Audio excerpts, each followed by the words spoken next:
First and foremost, I think the tightness and togetherness of the group.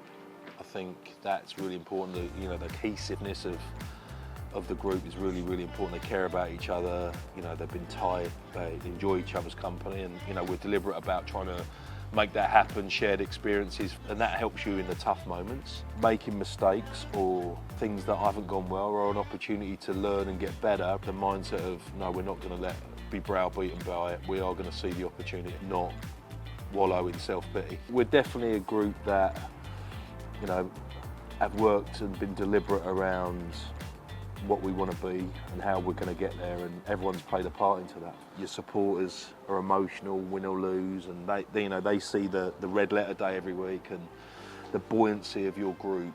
The difference in professional sport is, yes, it's emotive, but also everyone sees how it's going every week. So if you're not prepared to find a way, which is a big thing for us, finding a way, seeing the opportunity over the negative, as it were, it gives you a greater chance to be resilient. And the more you're in the uncertainty that you're going to be, there's going to be disappointment. So how we view disappointment is, as I said previously, is really important to us.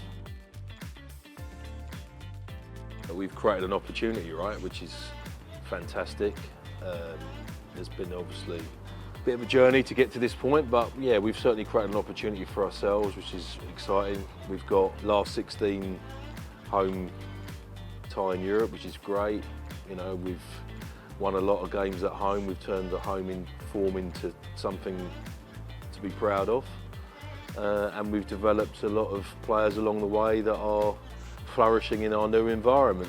There can only be one trophy winner at the end of the day, but we've created an opportunity with some momentum to get ourselves in with a chance of being in it. So I think our big thing is we'll trade on that emotionally as a group, and that's important, but nothing really changes. We have a set standard of intensity, we have a set standard of work ethic, we have a set standard around behaviours. We had a very good run in Europe last year, beating the French champions, beating the English champions, and we're pleased with that. And success is relative too, right? So we're keen to be compared to what we should be compared by. So everyone has to understand that success is relative. One of the things you need to do is to review specifically where you are against where you want to be. And I'm not talking about outcome here, I'm talking about parts of your game. So we've gone through a thorough block review, so we can be very specific and deliberate about what parts of our game need improvement. For example, we're scoring more tries, right? But we're conceding less. So that's good progress from where we have been. But there's still parts in that where we can make our game more efficient and better and seek improvement. So being very, I suppose, deliberate around parts of our game is certainly going to be part of our development.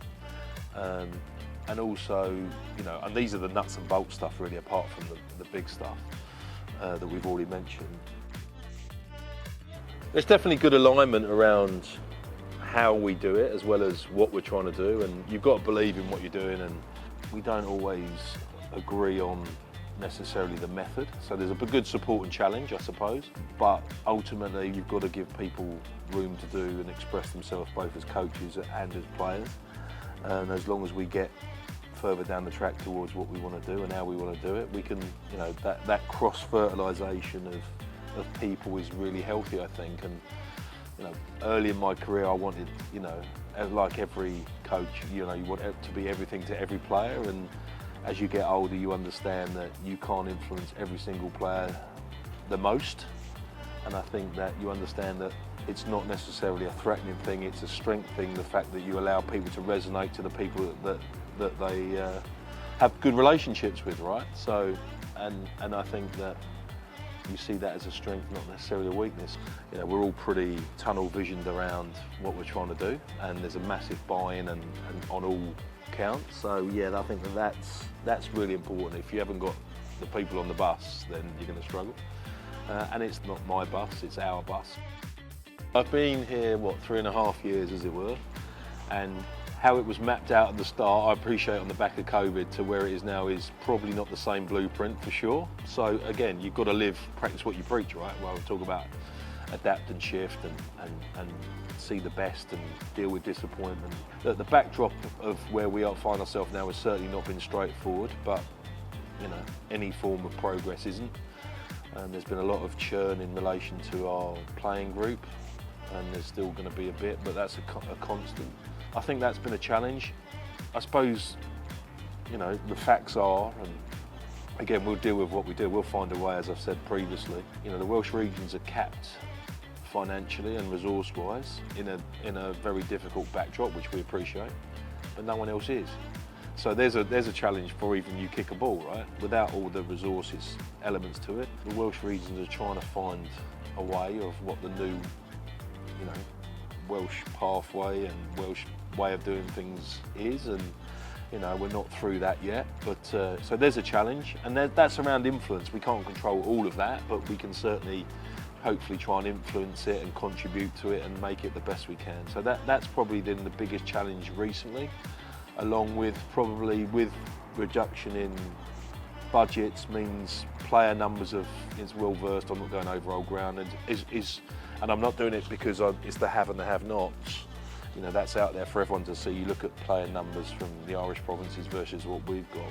We've got to find new ways of doing things, collaborating with other Welsh regions or English Premiership teams to find competitive training. It's something that I've done throughout my career, but it's now a situation that you have to do if you want to train at game intensity or get exposed to game intensity around different parts of the game. And how do you know what you're going to do is going to work? You need to train it at the right levels and exposures to see and fault check it and bits and pieces. And similarly for skill execution for young players, you need to be put into the arena at the match intensity, and we're very keen on that. In relation to the young players, certainly is, you know, that was part of my pitch to come here. That you know, I've had a lot of success developing players of that sort of age, you know, that sort of 18 to 24 bracket. And I think that's because they're malleable. I think the fact that they are keen to learn, they've got less distraction in their life, and there's high commitment for them, you know.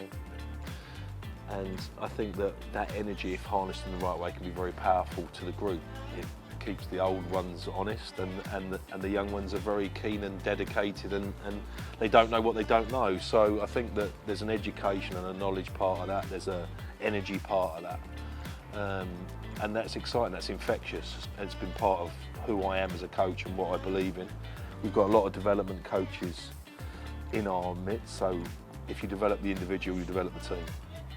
You know, and that's really important. And conversely for players, you've got to put the team first above yourself. So, you know, those things are, you know, there and prevalent for us. But the big one, I think, is the emotional connection. I think the emotional connection of young players to what they want, the young players to what the fans and supporters see, and you know, they know everyone loves a local hero, as it were, and you know, we're having to, out of necessity, probably push those along sometimes.